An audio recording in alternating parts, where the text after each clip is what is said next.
In this video, we're going to continue our conversation around mapping the relational model.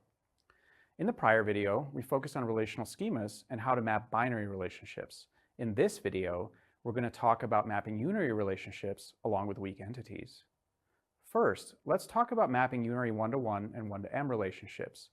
These require using an entity's primary key as a foreign key within its own relational schema. For example, let's consider the unary relationship shown to the right. Here we have mechanics who are supervisor to no mechanics or many mechanics, and mechanics being a supervisee of no mechanic or one mechanic. To map this situation to schema, we first take the attributes mechID and salary, where mechID is the primary key, and then we also add on a supervisor ID foreign key to map that unary relationship. It's important to note that supervisor ID will never be multi-valued, given that a mechanic may be a supervisee of one mechanic at most, based on the cardinality shown in the ER diagram. Moreover, a supervisor ID must be drawn from an existing mechID value, and no mechID can be null, although supervisor IDs may be null or optional in our data, again based on the cardinality. So let's look at this visualized as a table, which should help in case it's somewhat confusing, as unary relationships often can be. Here's some mock data given our 1-to-m mapping. At the bottom is the relational schema we generated, with supervisor ID again serving as a foreign key to the entity itself. In the data table, you'll see that using the supervisor ID column, we can determine who's supervising whom. So on rows 1 and 3, we can see that 104 is a supervisor to mechanic IDs 101 and 103, meaning that mechID 104, who makes a salary of 50,000, supervises 2 other mechanics. In addition, you'll see on the second row, ID 103 supervises mechanic 102. And finally, mechanic 104 has no supervisor. In other words, a null supervisor ID on the 4th row, which makes sense since they are already supervising 2 other mechanics. Again, using the relational schema mapping, we can capture the conceptual information contained in the ER diagram and move it closer to tabular data. Now let's consider a variation of the previous example with mechanics, where we have a unary m-to-n relationship, or many-to-many. So here, looking at the diagram, we can see that a mechanic is a supervisor to no mechanics or many mechanics, and on the flip side, a mechanic is a supervisee of no mechanics or many mechanics.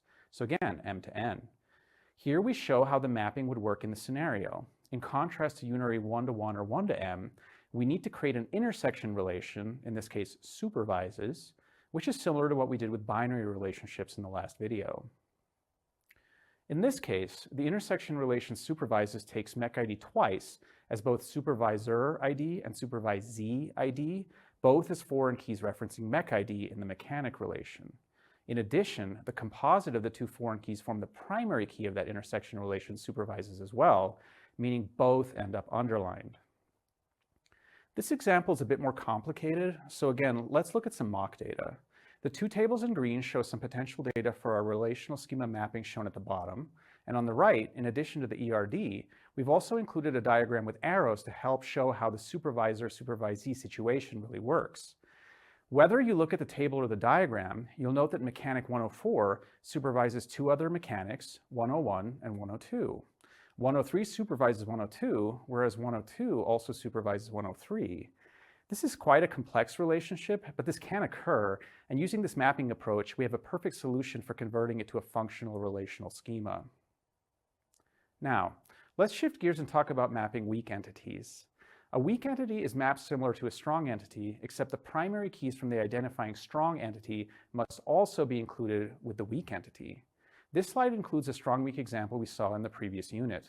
So the strong entity is movie, and we have movies stocked as DVDs, where DVD is the weak entity. Movie ID within movie is a strong primary identifier, whereas copy number has a dashed underlined because it's just a partial identifier. Copy numbers reoccur, so things like copy number 1, 2, or 3 can appear many times, but in conjunction with a movie ID, we know exactly which copy of a given movie we're talking about. Using the example on the right, here's the relational schema mapping. So movie is mapped like any other strong entity. We have movie ID, movie name, and release date within the movie relation, where movie ID is underlined since it's the primary key. And then for DVD, we take our 2 visible attributes, date acquired and copy number, the partial identifier, as well as a foreign key for movie ID from the movie entity, which identifies it. By underlining copy number and the movie ID foreign key together, These two attributes form a composite that gives us full identification. So long as we know both the movie ID and the copy number, we know exactly which DVD we're talking about, as we mentioned earlier. Here's some mock data, again, showing how this all plays out.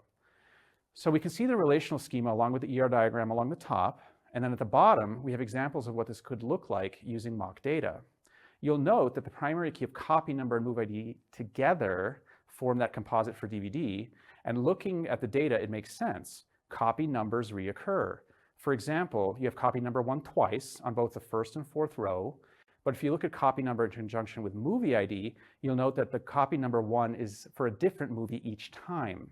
So there's a copy number 1 for movie ID 32120, the action flick, as well as copy number 1 for movie 24310, which corresponds to the drama movie based on the movie table. In conclusion, we've discussed how to map unary relationships along with weak entities. In the next video, we're going to wrap up our discussion of mapping to the relational model by discussing how we map ternary relationships and other situations.